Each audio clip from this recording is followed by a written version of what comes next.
Hello, BIOL1001. Welcome to Unit 2.2.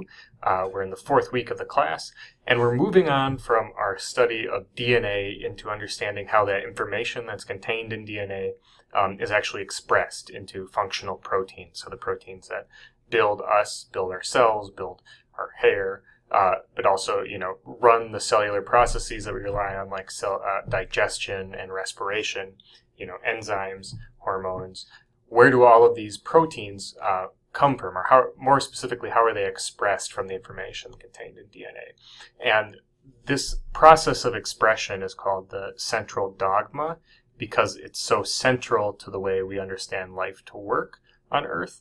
And it involves two steps. One is transcription, taking your actual DNA, transcribing it into something we call RNA, which is a single-stranded sister molecule to DNA, and then translation. And that's where we take this RNA molecule and translate it into a polypeptide or a string of amino acids, which ultimately becomes a protein. So proteins are much more complicated than a simple strand of amino acids.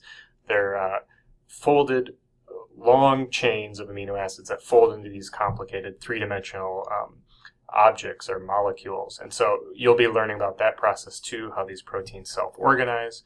And then ultimately, you'll be learning about how this process has been used by us as people to genetically engineer organisms.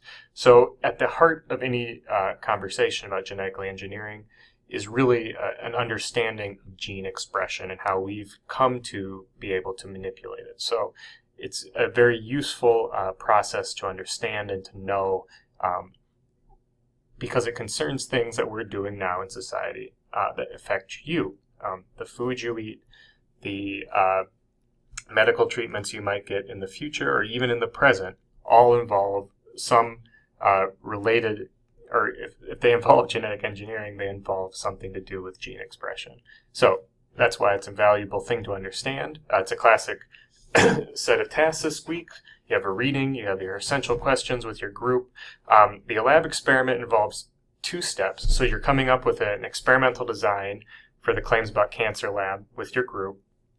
That's what you guys are going to try to test. You have to come up with a question, and now you're going to come up with a way to test that question. So you want a hypothesis and an experimental design that has the components of a good experimental design. And then you also want to submit an individual picture of the plates that you've poured. So we want you to get ahead of this experiment, and we're having you check in periodically to demonstrate that you're actually doing the work. That's one of these steps. We need a simple picture of the plates. Make sure you're actually doing it.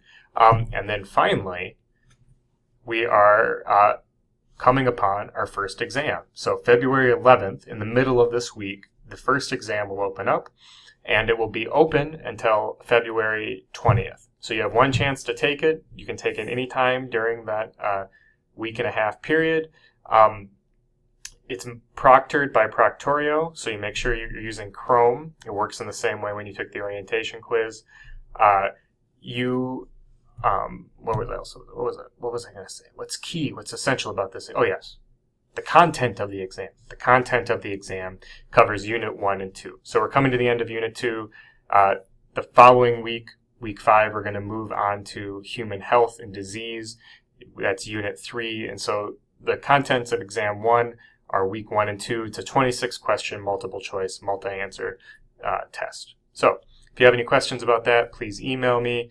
If you have any questions about this week, please email me or the TA. We're happy to help solve any issues. So, good week, good luck.